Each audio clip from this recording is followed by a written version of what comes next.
Mas lalong umiinit ang kontrobersya sa administrasyon ni Pangulong Kuting Jr. matapos tumestigo si Erwin Tulfo laban sa mga ikatiwalian sa gobyerno. Sa isang pagdinig, isiniwalat ni Tulfo ang di umano'y maanomalyang transaksyon sa loob ng Malacanang na nagdulot ng matinding panawagan para sa pananagutan ng Pangulo. Kasabay nito, tinawag nito ang si Kuting ng kanyang mga kritiko matapos umano nitong iwasan ang mga imbestigasyon at hindi harapin ng mga paratang laban sa kanya. Samantala muli nagsalita si dating Pangulong Rodrigo Duterte at nagbigay ng matinding hamon kay Kuting.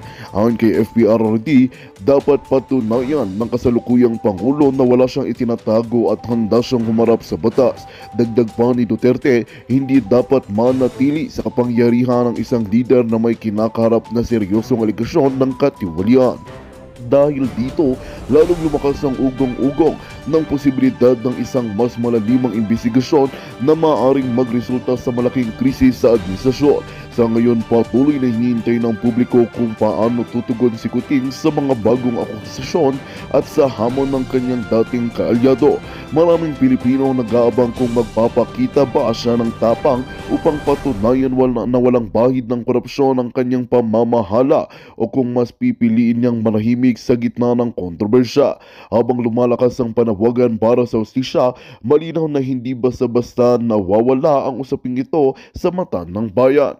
At yan nga ang balitang ating pagkakatutukan. Ngunit bago ang lahat, siguraduhin mag-subscribe at hit ang notification bell para sa patuloy na pagtutok sa mga silip ng bagong balita sa tunay na boses ng masa.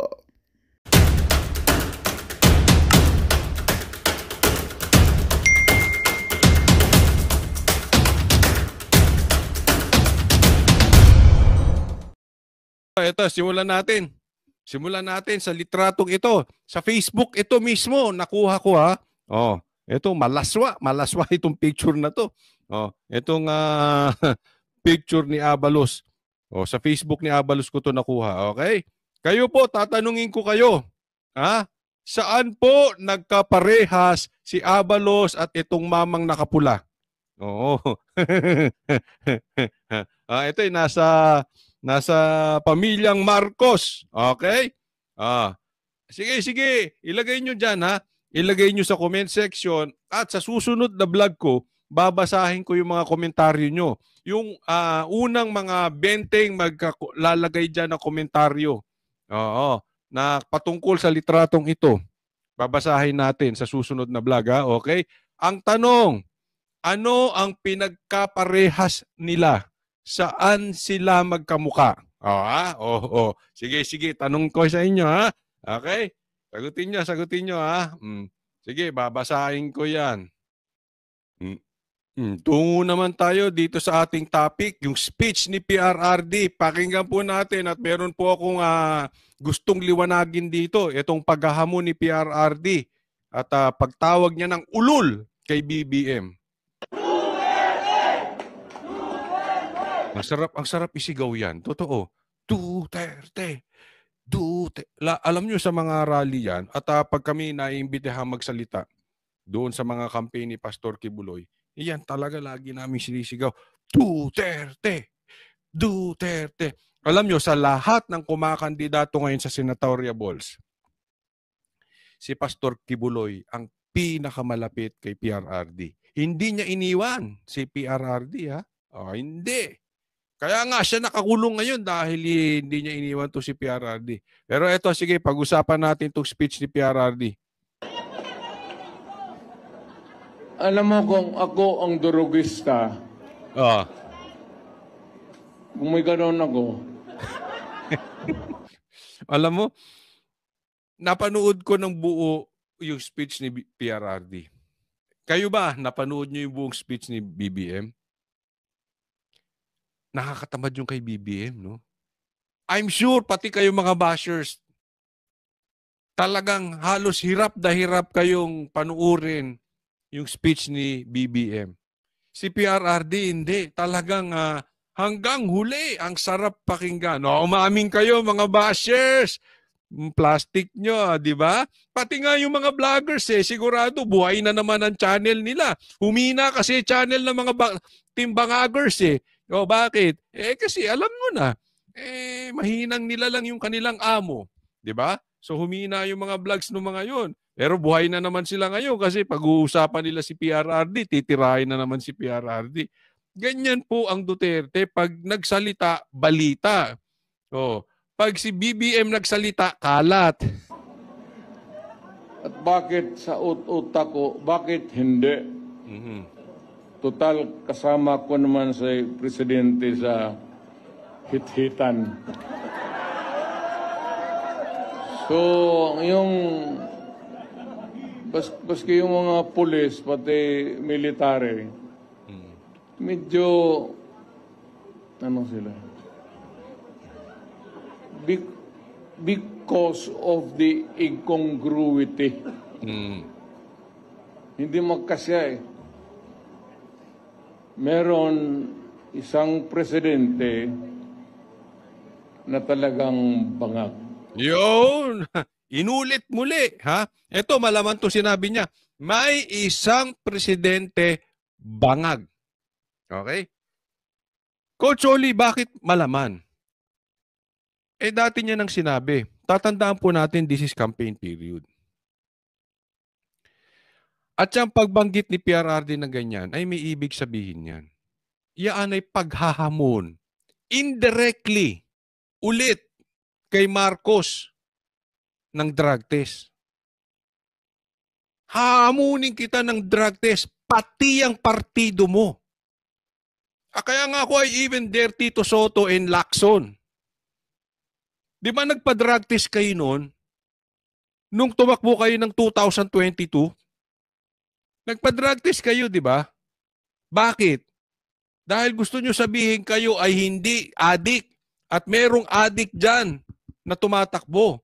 Or sa tingin ninyo, mali ang tumatakbong presidente or kung sino mang politiko na adik. Kaya kayo nagpa-drug test, Tito Soto at Lacson. Bakit ngayon hindi kayo makapagpa-drug test? Baka ma-offend si Marcos? Diretsahan na po. Ako hindi naniniwalang adik kayo. Kaya lang kasi may mga, yan yung tanong ko kay kay Busita eh. Ako naniniwala hindi ka adik. Kaya tinanong ko siya kung patungkol sa drug test, kung willing siya magpa-drug test. Sabi niya, yes. Sabi ni Busita, kahit 2 beses pa, bukas na eh. Bakit? Yung iba kasi, hindi naman adik, takot magpa-drug test or hindi willing magpa-drug test. Bakit? Ma-o-offend si Marcos. Ma-o-offend si Tambaluslos. Di ba? Kaya ito paghahamon itong binabanggit ni PRRD na ito, na drug test. Alam mo, may mga komentaryo ako nababasa, sabi ng mga trolls, mga walang utak talagang itong trolls na ito. Anong sabi nila? Bakit? Si PRRD nga, hinamon ng bukasan ng ng bangko, yung privacy law, isabit niya na pwede niyang willing siyang ipabuksan yung kanyang bangko. O bakit? Tinanggap ba niya hamon? Anong sagot ko? Oo, tinanggap niya hamon. Kaya lang, pag maghahamon ka, dapat 2 kayo. Sabi niyo, sige, bubuksan ko yung bangko ko. Lahat kayong Quadcom, buksan niyo rin ang bangko niyo. Di ba naduwag ang Quadcom? Pumayag ba sila? Eto si PRRD, ang hamon niyang yan, sabi niya, 2 tayo sa harap sa luneta, magpa-drug test tayong 2. Pero yung ngayon, mabigat yan. Ibig sabihin, Marcos, indirectly, maaring hindi niya dinediretso, pero ganyan ang ibig sabihin niyan sa aking palagay. This is campaign period. At ito ay sagot doon sa sinabi mong suka. Sinagot ka. Pero in fairness, ayaw niya ma-offend yung mga senador. Pero sinasabi niya, Marcos, 2 tayo magpa-drug test. Isama mo yung mga senatoriables mo. Tito Soto, Pacquiao, Lacson, Lito Lapid, Abalos, Aimee. Nanlalaki mata ko sa inyo. Kayo ba adik? Simpleng tanong. Ang tagal na kayong dinidir ni PRRD Marcos. Bakit ba duwag ka sa drug test? Kung hindi ka adik. Ngayon, kung adik ka, bumaba ka dyan sa pwesto mo. Hindi ka karapat-dapat dyan. Pero kung hindi ka adik, patunayan mo. Ang tagal na nitong issue na to. Hindi kami talaga papayag. Ako mismo sasabihin ko sa inyo, pag may adik dito sa PDP, bibirahin ko at hindi sasabihin ko wag niyong iboto. Hindi maganda ang may adik na opisyal. Anong nangyayari ngayon? Kaya ang gulo sa kalsada. Bakit namamayagpag na naman ng drug lords? Gusto nyo ba yan? Marcos, harap-harapan, tinatawag ka na ng bangago. Wala kang magawa. Wala kang reaksyon. Anong reaksyon mo? Pinabili ng suka? Itong pinabili ng suka, kahit sabihan mo kami mga vloggers na pinabili ng suka, kami hindi takot sa drug test. At kami, suka ang binibili. Kayo, pulburon. Patunayan nyo hindi kayo adik. Pero hanggat hindi nyo pinapatunayan yan, kung kami tinatawag ninyo parang pinabili ng suka, tatawagin namin kayong team bangagers. Oh. Type mo, derechahan. Dahil wala kayong para magpa-drug test. At yung mga alipores mong kandidato, hindi ka naman sabihan. Bakit kayo team alyansa? Yung partido mo, ayaw nyo magpa-drug test? Oo, gina.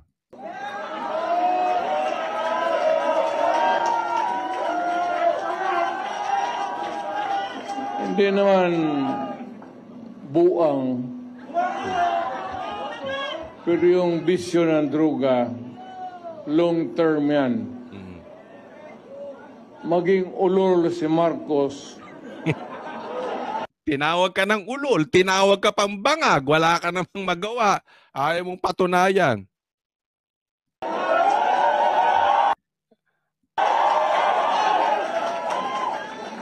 Kung maybe constant use of heroin, abot pa siguro siya ng 80. Pero pagdating sa panahon na yan, hindi na siya gumagalaw. Either nakatindig lang yan sa kwarto niya o natutulog. Para sinabi niya, pagdating mo ng 80, inutil ka na, Marcos. Ha? Paralisado ka na, o wala ka na sa katinuan. Bakit droga? Tinatawag ka ng bangag, tinatawag ka ng adik, ano? Ha? Tama to si PRRD. Long term po yan. At ang isang kasalanan, ako naniniwala ko long term yan. At hindi lang sa buhay mo, nag-overspill yan, nag-spill over pala sa mga anak. Bibigyan ko kayo halimbawa.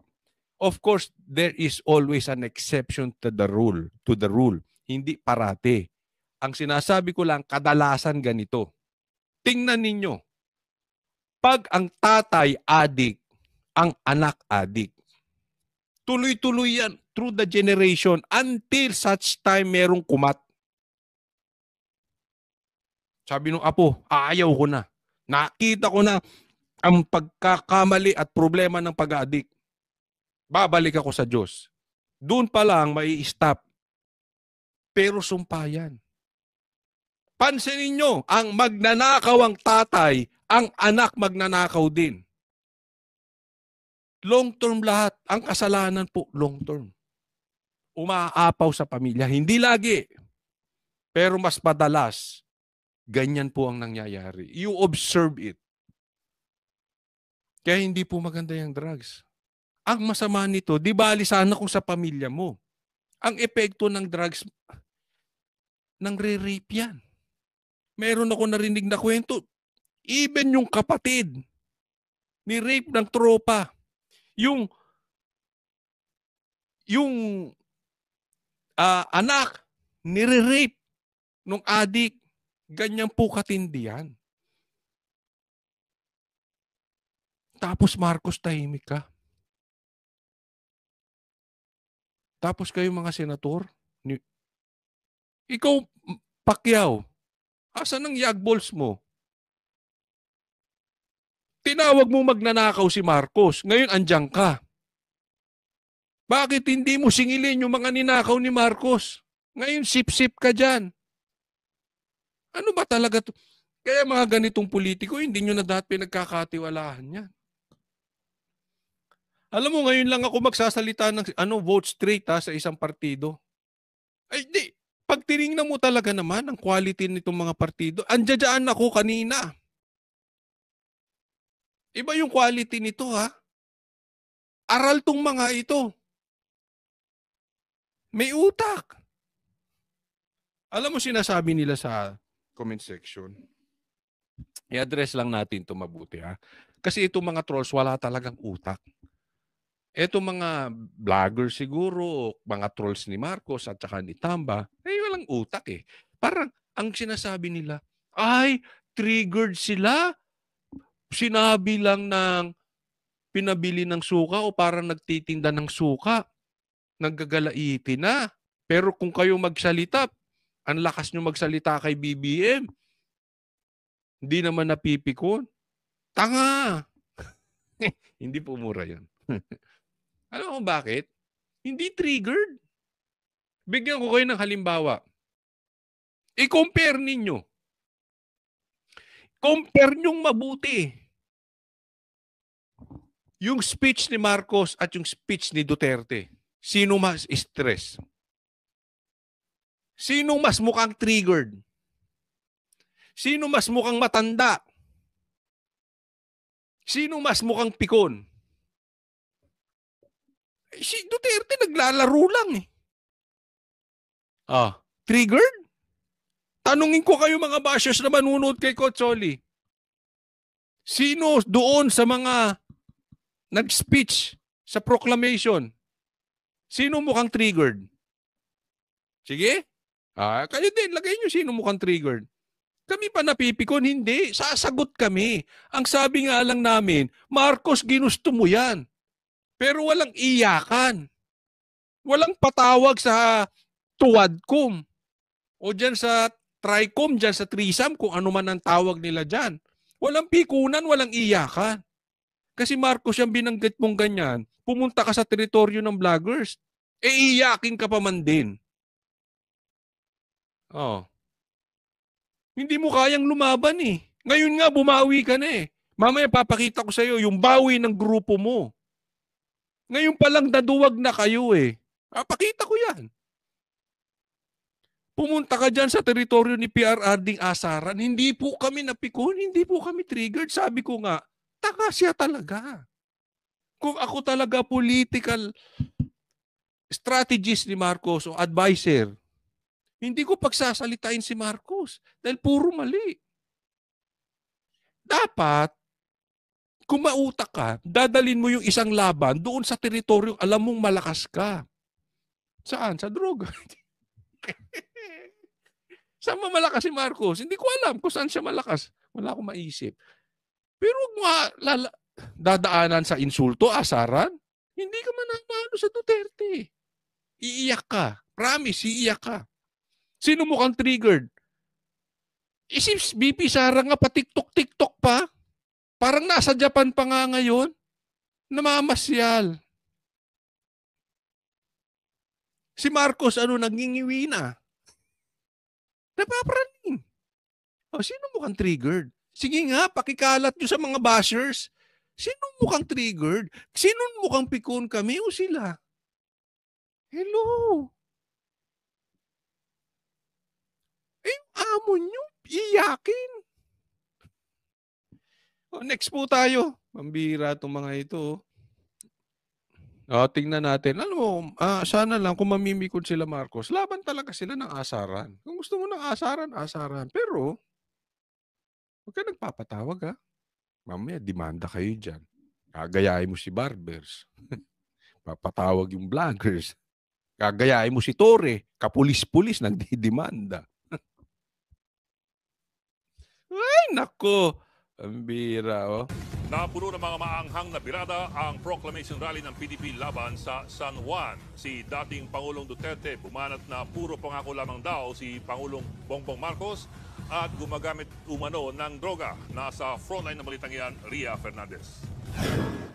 Meron isang presidente na talagang bangag.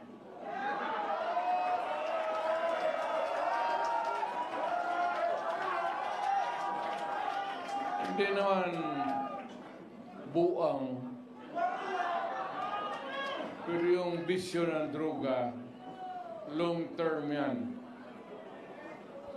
Maging si Marcos, Binanatan at muling tinawag na bangag ni former President Rodrigo Duterte si Pangulong Bongbong Marcos.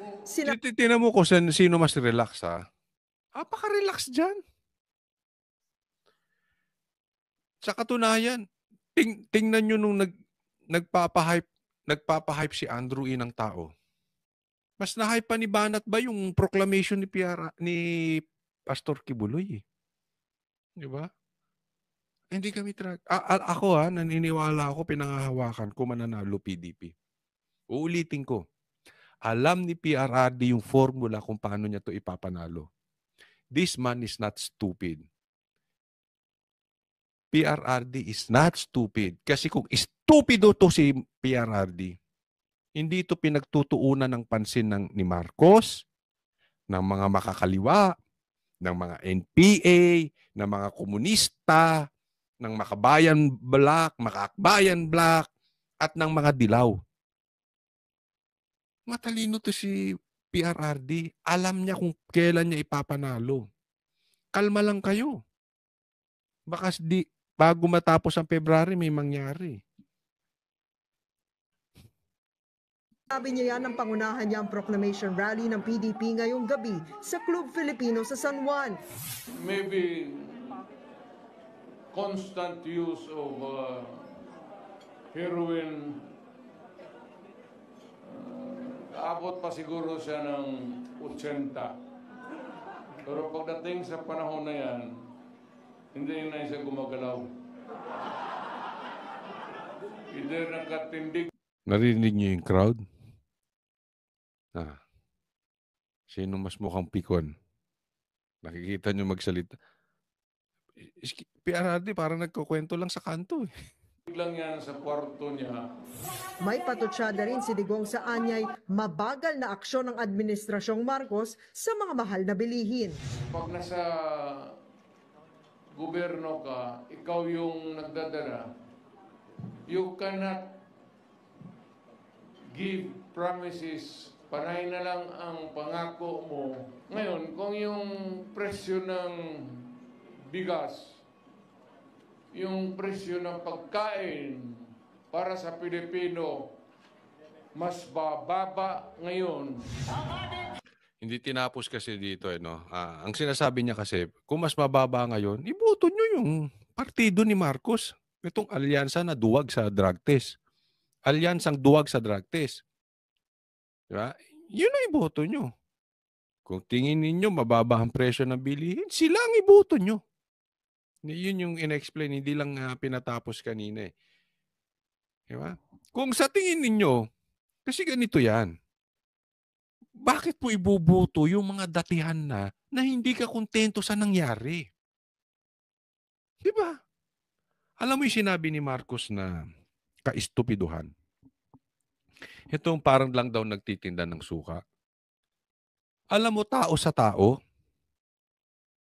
kung kukumpara natin bibigyan ko kayo ng analogy na parang NBA. Kung titingnan mo tao sa tao, mas malakas at mas magaling mag-basketball tong PDP kesa doon sa alyansang takot sa drug test ni Marcos. Yun lang may pangalan. Ibig sabihin, kumbaga sa basketball, veterano na, pero mahina na. Ito yung mga bagong pasok, pero malalakas pa. Kasi pag tiningnan mo, ano ba si Tito Soto? Really? Ano ba si Pacquiao? Hello? Ano ba si Amy? Ano ba si Lito Lapid? Si Abalos, abogado, pero tingnan mo ang reasoning. Dito, puro abogado. Even Pastor Kibuloy na hindi abogado, graduate po at patalino si Pastor Kibuloy ha. Kung makakausap nyo si Pastor Kibuloy, totoo yung sinabi ni PRRD that Pastor Kibuloy is bright. Hindi lang alam ng taong bayan, ang alam nila si Pastor Kibuloy matalino lang sa Bible. Hindi, matalino si Pastor Kibuloy. Matalino tong linya nila. Marcos, anong natapos mo para tawagin mo pagtitinda? So ibig sabihin, this is not about credentials. Marcos is talking about big names. Hindi yung kakayanan, hindi yung talino, kung hindi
Magandang balita ang hatid namin sa inyo ngayong araw. Sa pagtatapos ng aming balitaan, nagbigay kami ng mga mahalagang impormasyon. Maraming salamat sa pagtutok at pagsuporta sa aming programa. Huwag kalimutang manatili sa mga susunod na araw para sa mga bagong balita at mga kwento na dapat nating abangan.